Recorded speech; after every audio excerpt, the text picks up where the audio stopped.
Pronto, pessoal. Bom dia aí, pessoal, a todos. Desde já agradeço a Zaqueu e Felipe por participarem da banca, né, para compor a banca. Agradeço também aos presentes, ok? E é isso, a gente vai dar início à defesa do discente David Barreto, do Profimate, ok? E, David, você tem mais ou menos aí 50 minutos para a sua apresentação. Depois que você encerrar a sua apresentação, aí eu vou dar a voz à banca, ok? Para eles fazerem seus comentários e perguntas, ok? Tá? Então, contigo aí, David, você pode começar.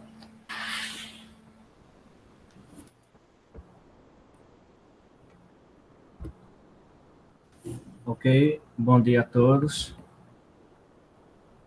Agradeço a presença de todos aqui presentes, de maneira especial aos professores que compõem a banca, por se disponibilizarem para este momento importante da minha carreira.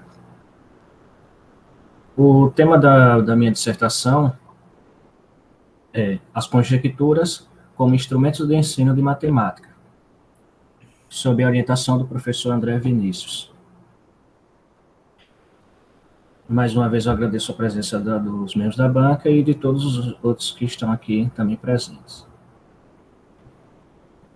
O que motivou a escolha desse tema foi os seguintes fatos. Primeiro, atualmente, o interesse nas aulas de matemática tem sido cada vez menor.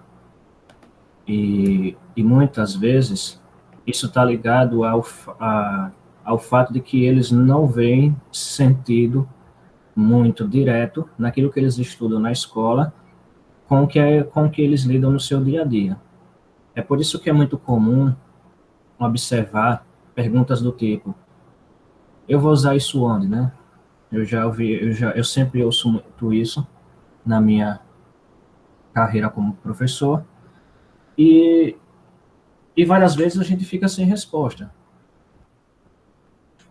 E o importante desse trabalho, o que levou a motivar esse trabalho, é justamente tentar lidar com essas questões que são levantadas, para que eles consigam perceber que, mesmo não tendo, às vezes, uma aplicação direta no dia a dia deles, como, por exemplo, usar trigonometria em algo que eles vão fazer no dia a dia, de modo direto, mas eles entender a importância da matemática na sua formação, né? Como pessoa, e até mesmo como acadêmico, dependendo da área que ele quiser seguir em frente.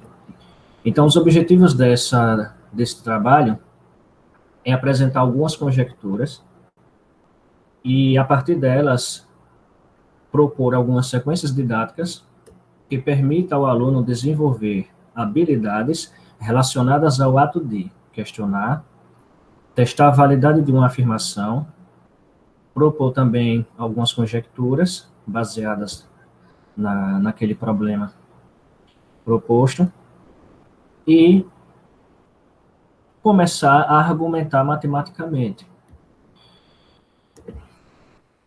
Outra coisa também que é importante frisar nesse trabalho é que o objetivo não foi tratar de demonstrações, seja parcial ou total, das conjecturas.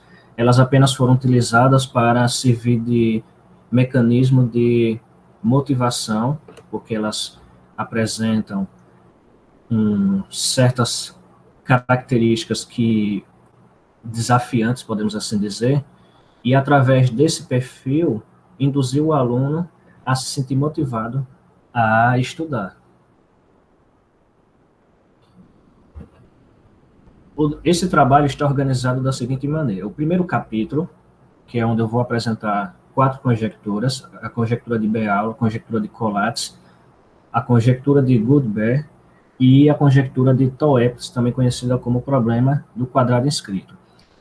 Por que foram essas conjecturas? Primeiro, porque elas trazem um enunciado que é fácil de entender. Por mais que a demonstração ou as tentativas de demonstração não sejam muito simples, mas, como foi dito, o objetivo aqui não é tentar demonstrar, nem mesmo parcialmente, é apenas apresentar e, através dela, criar sequências didáticas. Então, nós escolhemos, né, essas 4 conjecturas porque o seu enunciado é simples e dá para trabalhar algumas das suas propriedades na elaboração das atividades. O capítulo 2 é onde a gente traz 5 sequências didáticas e em seguida a conclusão do trabalho e as referências bibliográficas. Então, começando com a importância da matemática e no ensino. Historicamente, a matemática ela foi se desenvolvendo a partir de situações realmente do dia a dia, como contar o rebanho, medir a área do terreno, medidas de massa para muitas vezes ligado ao comércio, né? E essa praticamente no início era a ocupação maior da matemática. Só que com o desenvolvimento da filosofia, a matemática ela começa a ser utilizada também para explicar situações puramente abstratas. E nesse decorrer da evolução surgem questões questões assim aparentemente até muitas vezes aparentemente simples, só que desafiava bastante as mentes brilhantes da época e também da atualidade. Várias hoje ainda desafiam. E é interessante notar que justamente essas características das conjecturas, nas várias tentativas deles tentarem demonstrarem, acabavam descobrindo outras propriedades, outros resultados, e assim a matemática também começou a se desenvolver por esse caminho. Em relação ao ensino de matemática, décadas atrás, geralmente as atividades ela trabalhava mais aquela parte de memorizar. Um aluno que soubesse a tabuada de cor era considerado um aluno bom em matemática, por exemplo. Então, ou tinha atividades que explotavam um exemplo e dizia, siga agora conforme esse modelo. Então, trabalhava muito a mecanização e a memorização. Só que com o decorrer do tempo, a sociedade ela vai mudando, novas necessidades vão surgindo, e essas metodologias vão se tornando cada vez mais não suficientes, né? Elas vão se tornando, vão deixando de ser suficientes para lidar com os problemas da atualidade. Então, muitos pesquisadores têm se debruçado em tratar de buscar, de construir, de elaborar novas estratégias que despertem o interesse nos alunos e, ao mesmo tempo, sejam eficazes no processo de aprendizagem. Então, por isso, tomamos as conjecturas, porque a sua natureza, a natureza das conjecturas, permite despertar no aluno a curiosidade. E, através delas, nós levantamos algumas atividades que justamente visam buscar despertar essa curiosidade do aluno e incentivá-lo a buscar a solução para essas atividades propostas. A primeira conjectura citada, que a gente vai apresentar aqui brevemente, é a conjectura de Béal. Ela diz o seguinte: se A elevado a x mais B elevado a y igual a C elevado a z, onde cada um desses termos aí são formadas por base e expoente inteiros positivos, e os expoentes são maiores ou iguais a 3, então significa que as bases A, B e C têm um fator primo comum. Ou seja, essa equação ela não vai ter solução para inteiros positivos com os expoentes x, y e z maiores ou iguais a 3, se A, B e C forem primos entre si. E aí, para clarear essa afirmação da conjectura, eu coloquei aqui 3 exemplos. No primeiro exemplo, nós temos a seguinte equação: 3 ao cubo mais 6 ao cubo igual a C elevado a Z, ou, equivalentemente, C elevado a Z igual a 243. Observe que a gente pode escrever 243 como 3 elevado a 5, e aí a gente satisfaz a condição de que os 3 expoentes, x, y e z, são iguais ou superiores a 3. Porém, a gente nota que eles vão ter um divisor primo comum, que é o 3. Logo, satisfazendo a condição da conjectura, onde afirma que se há solução, como a gente viu nesse caso, então A, B e C têm um fator primo comum. O próximo exemplo mostra uma situação em que a única solução seria trivial, seria 189 elevado a 1. Porém, Z, nesse caso, é menor que 3, não satisfazendo a condição da conjectura. E o máximo divisor comum entre eles, pode observar que é 1. Ou seja, eles são primos entre si. O terceiro exemplo mostra uma situação em que nós temos a solução trivial, C igual a 9 e Z igual a 1, e também temos outra solução, C igual a 3 e Z igual a 2. Mas, em qualquer um dos dois casos, o expoente Z é inferior a 3. Então, nesses exemplos, a gente começa a observar que o que é que a conjectura ela quer mostrar. Que caso essa equação tenha solução, com os expoentes, os três expoentes, x, y, z, superiores ou iguais a 3, então as bases necessariamente terão que ser, não deverão ser primos entre si, deverão ter um divisor primo comum. A conjectura de Bell surgiu de uma proposta lançada por André Béal. Ele se baseou em várias pesquisas sobre o último teorema de Fermat, de generalizações do último teorema de Fermat, e aí ele elaborou essa conjectura e ele desafiou para que encontrassem uma demonstração ou um contra-exemplo. No trabalho, eu coloquei uma referência, nesse caso aqui da nosso slide, a referência 5, onde traz uma proposta de demonstração. Lembrando que essa proposta, esse resultado que eu trouxe, esses resultados, é apenas para fins de exemplo e não para a tentativa de demonstração. Essas duas citações que nós temos são o teorema de Massena e o teorema de Sebat, conforme está na referência 5 do slide. O teorema de Massena afirma que se tomarmos duas equações, EQ1 e EQ2, da forma como a gente observa aí, com soluções inteiras positivas, onde C, B, A, Z, Y, X e M são naturais e M é maior que Z, é possível determinar uma nova equação, uma equação EQ3, cujas soluções satisfaçam as duas equações EQ1 e EQ2 simultaneamente. Se não satisfizer as duas simultaneamente, então essa equação EQ3 não vai possuir soluções inteiras positivas. Lá no trabalho eu coloquei, para exemplificar essa situação, usando o teorema de Pitágoras. E aí foi fazendo alguns resultados e encontramos essa equação, foi fazendo algumas contas, né? E encontramos essa equação EQ3. O outro teorema que eu vou citar aqui como exemplo, que aparece nessa referência, é o teorema de Sebat, onde dado a equação C elevado a M igual a B elevado a N mais A elevado a N, com M e N primos entre si, admite soluções naturais. Então, essa foi a breve explanação da conjectura de Béal, onde a gente trouxe uma conjectura cujo objetivo é mostrar que aquela equação vai ter solução somente se as bases tiverem um divisor primo comum. Isso não quer dizer que se tiver um divisor primo comum vai ter solução, quer dizer que quando tem, é que automaticamente as bases elas terão um divisor primo comum. Ou seja, caso sejam primas entre si, segundo a afirmação de Béal, essa equação ela não vai possuir solução. A próxima conjectura, a conjectura de Collatz, ela foi primeiramente elaborada pelo matemático alemão Lothar Collatz em 1937. Dentre os vários nomes que ela é conhecida, eu destaco o nome problema de Siracusa. Então, nós temos aí vários nomes pelo qual essa conjectura ela é conhecida.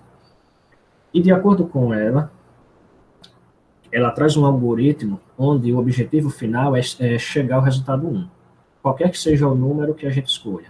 Então, ela diz o seguinte: se a gente tomar um número natural n qualquer, se ele for par, a gente divide por 2, sucessivamente, até que o resultado seja 1 ou outro número ímpar. Se for ímpar e diferente de 1, multiplicamos esse resultado por 3 e somamos 1. E em seguida dividimos novamente por 2 e a gente repete esse processo até que o resultado final seja 1. Isso é equivalente a dizer, matematicamente, a uma função f natural, tal que f de n é n sobre 2 se n é par, 3n mais 1 se n é ímpar. Lembrando que esse f ele é aplicado sucessivamente. Para exemplificar, tomemos o número 13. Como ele é ímpar, multiplicamos por 3 e somamos 1. E aí a gente encontra 40. Aí agora, como 40 é par, a gente divide por 2, sucessivamente, até chegar a 1 ou a outro número ímpar, que é diferente de 1. Então, fazendo essas divisões sucessivas, a gente chega ao número 5, que é ímpar, mas não é 1. E aí voltamos agora para, novamente, aplicar f, multiplicando 5 por 3 e somando 1. E chegamos ao resultado 16. Como 16 é uma potência de 2, basta nós dividirmos sucessivamente e chegamos ao resultado 1, conforme havia sido previsto pela conjectura de Collatz. Então, o objetivo dessa conjectura principal é mostrar que f de n, quando a gente aplica f sucessivamente ao número, a gente escolhe o número e aplica f sucessivamente, o resultado sempre vai dar 1, qualquer que seja esse número natural escolhido. E aí eu trouxe aqui uma tabela, onde eu trouxe os 9 primeiros números naturais, onde aplicamos f sucessivamente. Começamos pelo número, né? Pelo número escolhido, 1, 2, 3, 4, 5 até 9, e a partir daí fomos aplicando f sucessivamente. E aí é interessante notar nessa tabela que em todos os casos aqui, exceto para n igual a 2, as terminações são 4, 2, 1. Nos casos em que temos n ímpar, tirando o caso do 1 também, a gente observa que as terminações é 5, 16, 8, 4, 2, 1. Ou seja, tem um número ímpar 5 aqui, antecedendo uma sequência de números que são potências de 2. Então, conforme a gente observou, excetuando o caso que começa com 2, todos terminam com a sequência 4, 2, 1, e quando n é ímpar, a terminação é 5, e aí vem essas potências de 2 em seguida. O que é que isso nos faz pensar? Quando a gente escolhe um número n e a gente começa a aplicar f, se esse número não for uma potência de 2, a gente vai chegar em um número ímpar, que não é 1. Se esse número ímpar que a gente chegar for 5, a gente já sabe de certo que vamos chegar a 1, porque ao aplicar f em 5 vai dar o resultado 16, que é uma potência de 2, e aí logo a gente chega no resultado 1. Então a pergunta que fica é: será que existem outros números ímpares que ao aplicar f, encontramos uma potência de 2? Para resolver essa situação, basta resolver essa equação, 3x mais 1 igual a 2 elevado a n. Por quê? Nesse caso, esse x, que é o que a gente quer encontrar, é o número ímpar, que quando multiplica por 3 soma 1, dá uma potência de 2. Para resolver essa equação, a gente aplica o pequeno... Para termos uma ideia de quem são as soluções, né, dessa equação, utilizando o pequeno teorema de Fermat e propriedades da aritmética dos restos, a gente consegue perceber que esse n, esse expoente n, ele tem que ser número par. Toda vez que n for par, o valor de x vai ser um número inteiro. E aí, a partir disso, a gente encontrou como solução o número 1, como estava lá na tabela, que depois do 1 vinha o 4, que é uma potência de 2, o 5, que também a gente viu na tabela, e aí, além desses, a gente tem o 21, o 85, o 341, o 1365, e assim vai, já que são infinitos números pares, então a gente tem infinitas soluções aí, como sendo números que antecedem uma potência de 2. Então, encerramos aqui a apresentação da conjectura de Collatz. É interessante justamente por ela trazer esse algoritmo. Ela não conseguiu até hoje ser demonstrada, apesar das várias tentativas, mas o seu enunciado simples, ela permite que a gente consiga trabalhar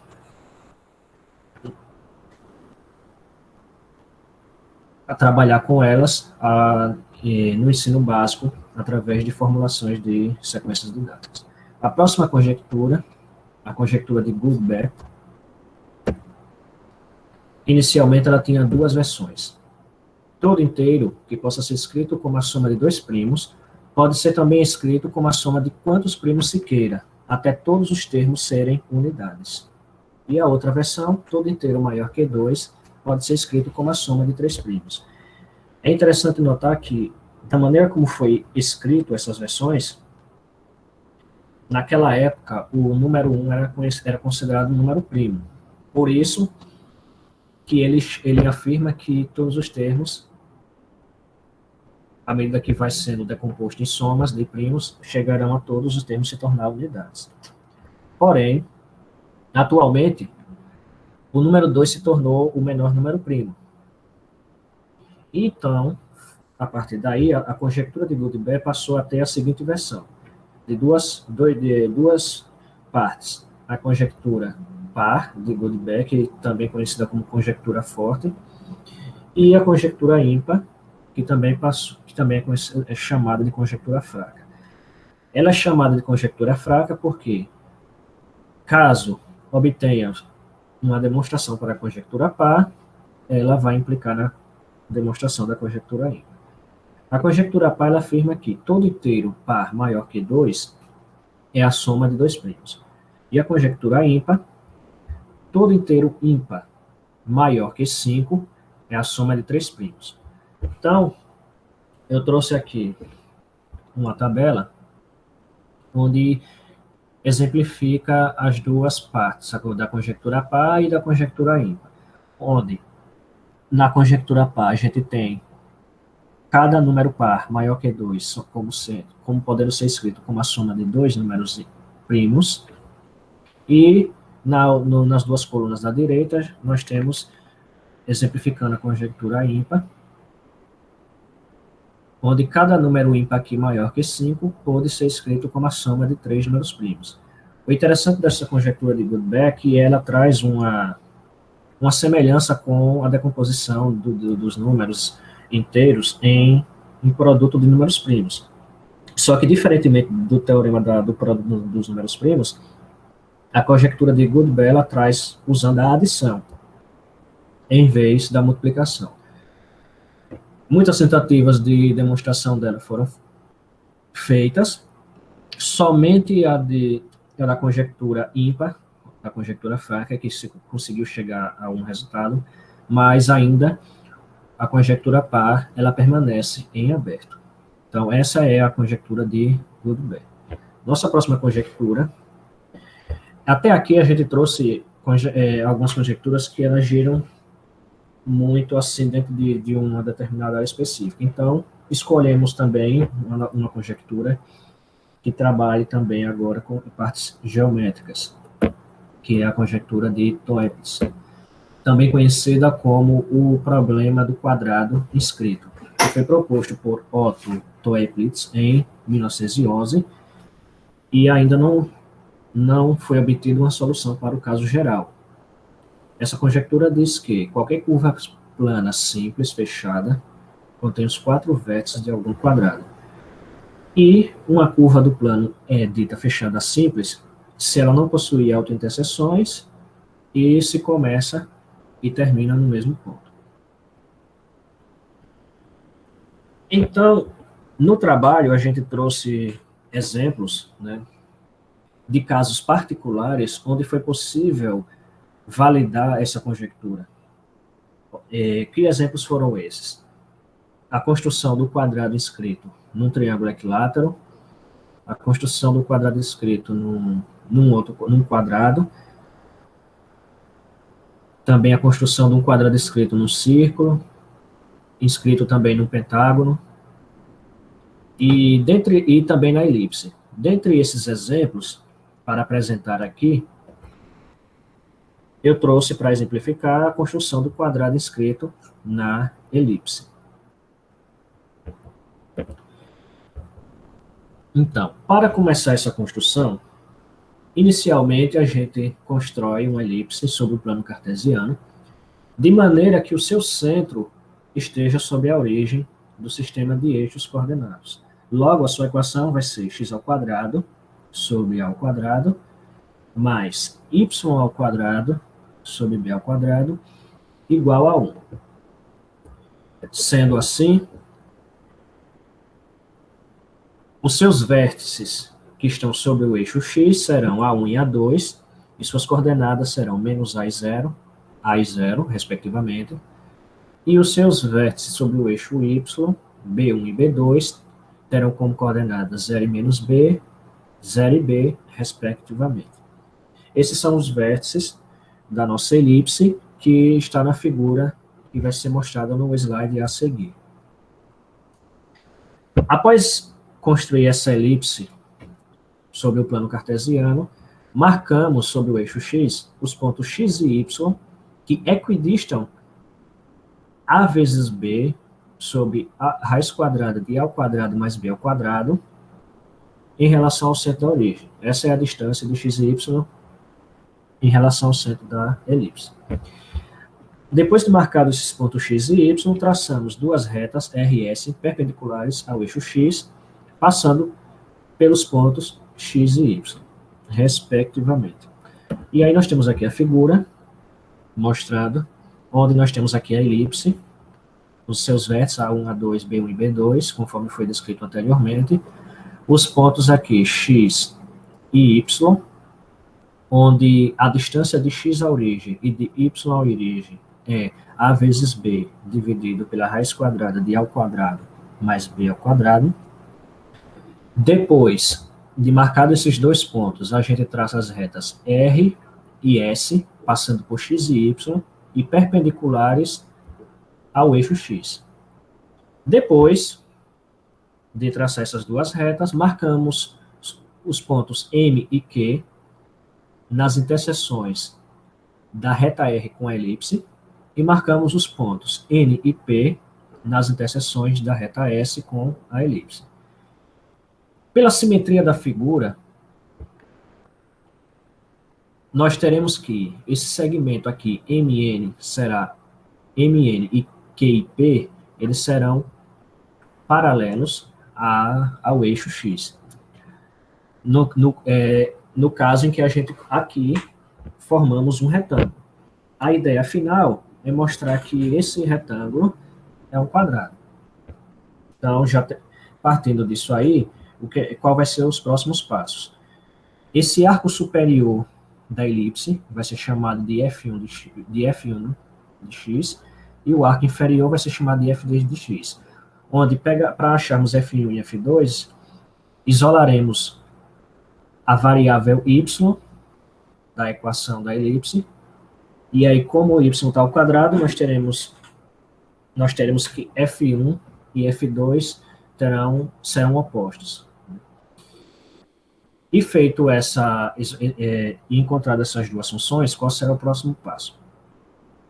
Vamos chamando de x a distância do ponto x à origem e do ponto y à origem. Então, nós queremos encontrar que x, o objetivo é chegar a mostrar que esse x encontrado, essa distância aqui, seja realmente aquele valor lá inicialmente dito, que é a vezes b dividido pela raiz quadrada de a ao quadrado mais b ao quadrado. Então, nós já temos que essas retas aqui, por serem perpendiculares ao eixo x, esses dois lados opostos aqui, verticais, eles são paralelos. E também foi pela simetria que a gente encontrou o paralelismo também desses dois lados opostos horizontais.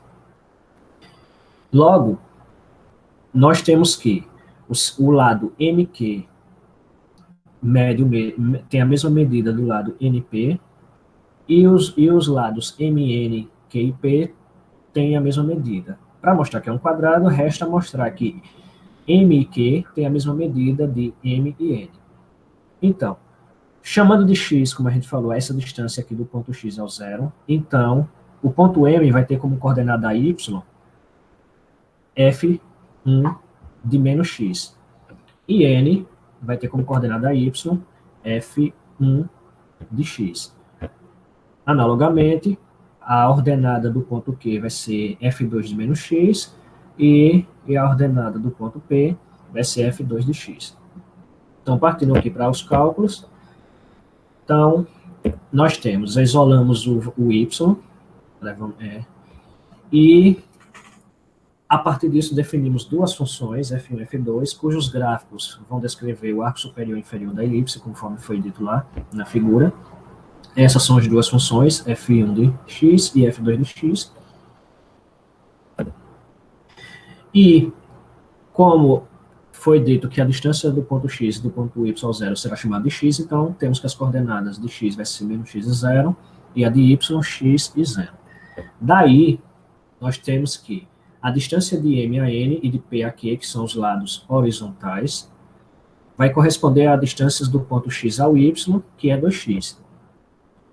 Logo, para que a nossa figura seja um quadrado, esse 2x também tem que ser a medida dos lados MQ e NP, que corresponde a f1 de x menos f2 de x. Logo, para que a nossa figura seja um quadrado, basta encontrar a solução desta equação aqui, f1 de x menos f2 de x igual a 2x.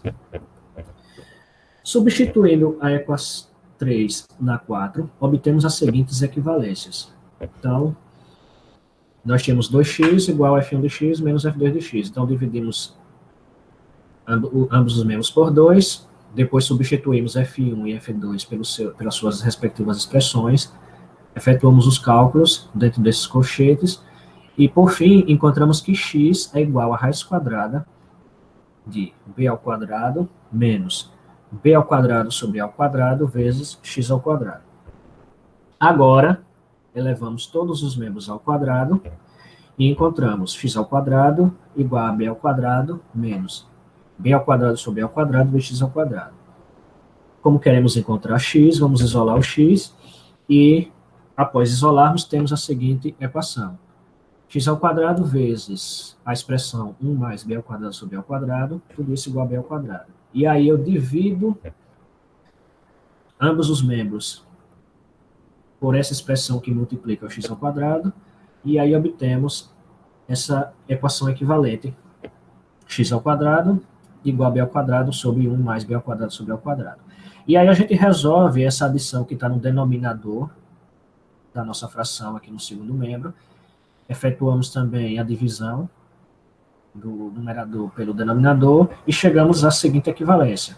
X ao quadrado igual a ao quadrado vezes b ao quadrado, dividido por a ao quadrado mais b ao quadrado. Como x nesse caso vai estar representando a medida do lado do quadrado, então a gente vai considerar apenas o valor positivo de x. Logo, o valor positivo de x é exatamente a vezes b, dividido pela raiz quadrada de a ao quadrado mais b ao quadrado, como queríamos mostrar. Então, tudo isso significa o quê? Para eu construir um quadrado inscrito numa elipse, basta seguir aqueles passos que foi dito inicialmente. Traçar a elipse no plano cartesiano, e de modo que a origem fique no centro do sistema, e marca os pontos x e y, cuja distância à origem vai ser esse valor encontrado, e esses pontos x e y, eles vão fazer parte de dois lados do quadrado que estamos procurando. Então, a partir daí, esse foi um exemplo dos casos particulares da conjectura de Toeps, onde foi possível validar, mostrando que sob a curva das figuras que a gente considerou, foi possível realmente encontrar os vértices de um quadrado. O caso genérico, geral, a forma generalizada da conjectura de Toeps, afirma que cada curva simples contendo no plano gama, S1 a R2, contém 4 pontos que são os vértices de um quadrado, como a gente vê aqui na figura abaixo, uma figura qualquer, não canônica, podemos assim dizer, e onde foi possível realmente encontrar os 4 vértices de um quadrado. Esse é o caso geral, que ainda não foi encontrado uma solução geral. E assim a gente apresentou brevemente quais foram as 4 conjecturas, que foram escolhidas justamente porque o enunciado é mais simples de compreensão, não necessariamente as suas possíveis demonstrações. E o objetivo foi partir dessas conjecturas e usá-las como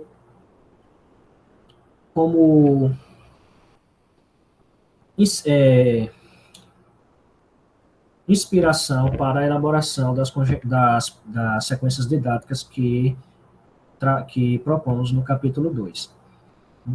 Então, foram propostas, como foi dito inicialmente, 5 sequências didáticas, uma para cada tópico do primeiro capítulo. E para essa apresentação, tomei como exemplo a atividade 3. O objetivo dessa atividade, também, como foi dito, é despertar no aluno a curiosidade e também como argumentar matematicamente sobre os conteúdos abordados em sala de aula. Essa atividade, ela é simples de ser aplicada, e a parte final, que é quando o aluno vai tentar justificar a validade dela, é onde ele vai utilizar os conhecimentos que ele tem sobre soma, sobre as operações, né, de adição, subtração, de polinômios.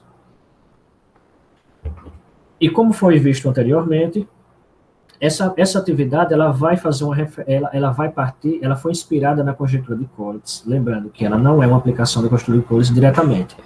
Ela apenas foi inspirada porque a conjectura de Collatz traz um algoritmo cujo objetivo é chegar sempre ao resultado 1, independente do valor escolhido. Então, partindo dessa ideia, formulei uma sequência didática onde se propõe um algoritmo em que o aluno vai escolher um número e o resultado final sempre vai ser o resultado que o professor quer que chegue.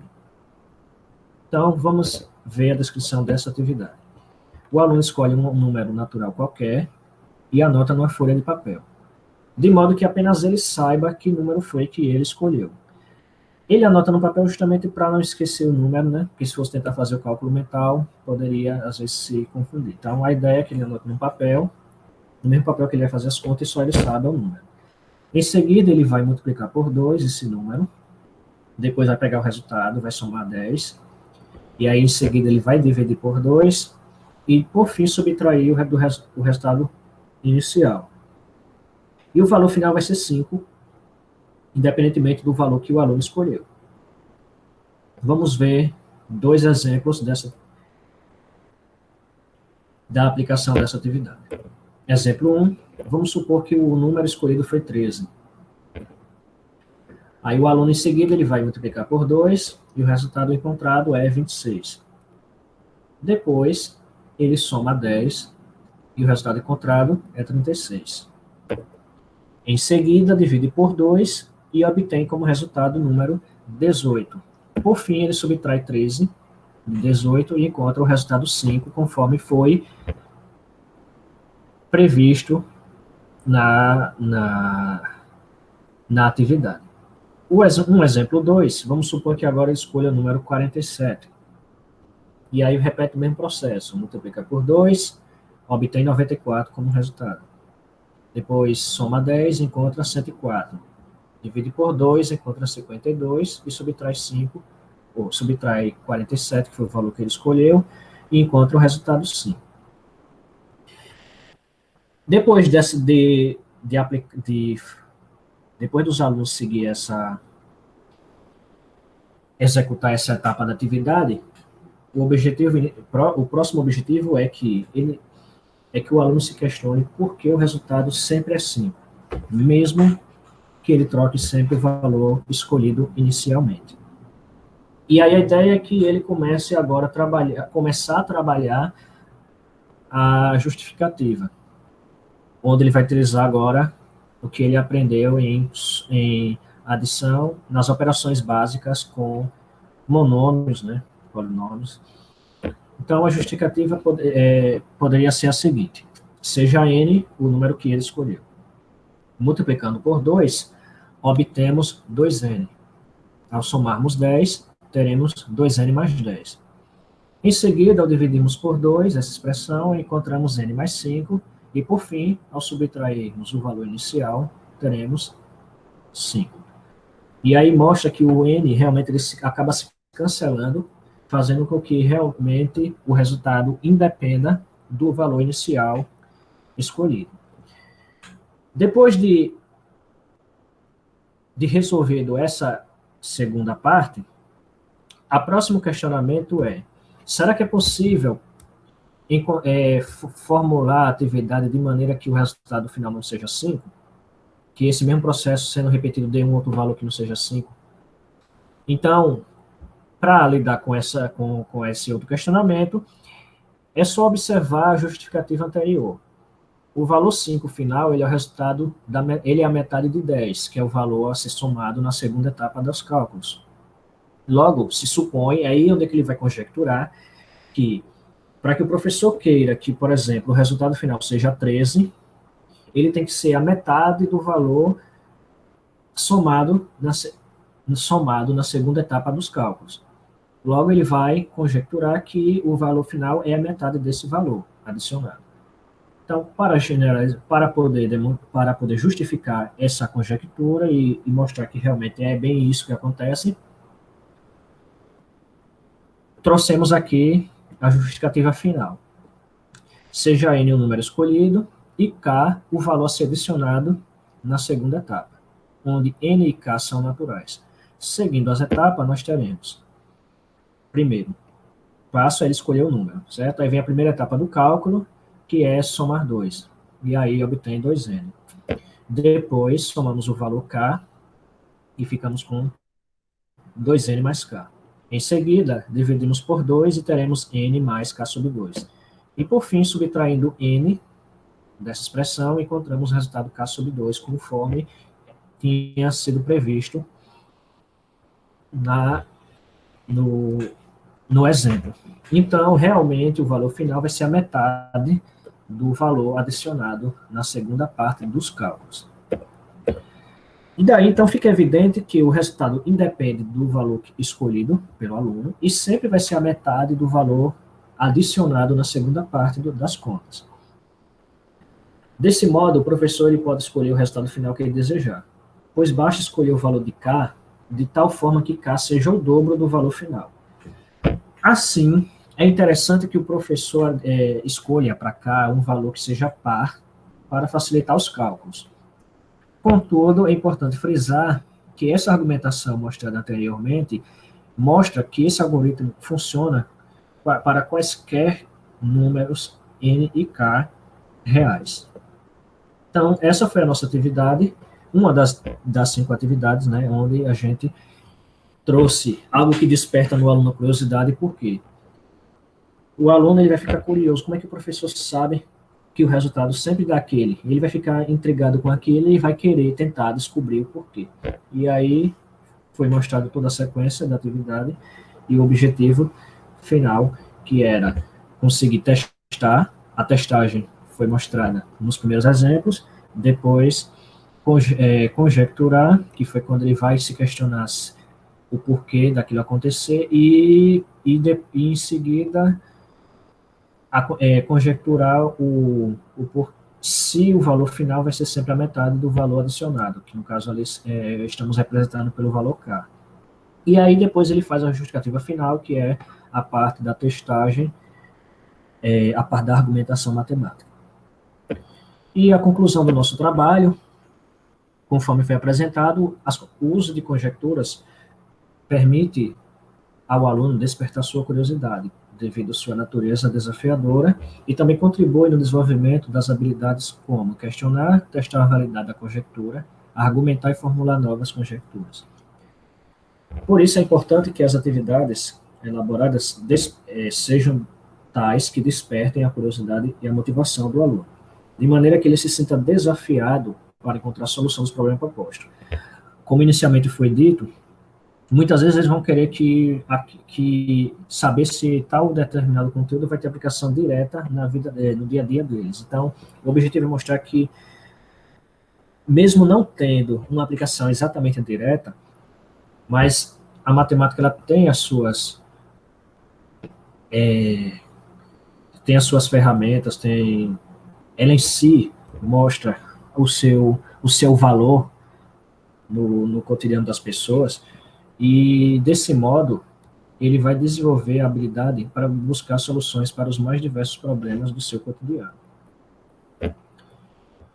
E foi com esse objetivo que a gente propôs nesse trabalho 5 sequências didáticas para serem aplicadas no ensino básico, onde o aluno pensaria no problema proposto, testaria sua validade com valores pequenos, Depois se questionaria se tais propriedades continuariam válidas para outros valores, se para todos ou somente para alguns, e assim ter contato com algumas conjecturas apresentadas neste trabalho, para eles verem que existem problemas que ainda estão em aberto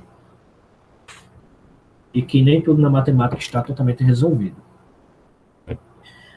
Então, o objetivo realmente inicial desse trabalho era aplicar nas minhas turmas do ensino básico. Hoje eu trabalho no ensino médio. Porém, devido à pandemia, infelizmente, isso não se tornou possível porque as aulas presenciais ficaram suspensas, estão suspensas desde março de 2020 e continuam suspensas. E durante toda a elaboração desse trabalho, realmente não foi possível aplicar presencialmente. Também não dava para aplicar à distância, porque a natureza dessas sequências didáticas exige um acompanhamento presencial do professor, para ficar ali de perto, orientando cada passo que eles utilizam. Então, devido a isso, essas atividades ficaram como sugestão de atividades para serem aplicadas posteriormente. E aqui está algumas das referências bibliográficas que estão lá no trabalho, que temos algumas, e destaco, e uma que eu gosto muito de destacar aqui é a revista do professor de matemática. Ela se viu bastante em ajudar em pensar em modelos de atividades, né, de sequências didáticas. E termino aqui a minha apresentação e agradeço a atenção de todos.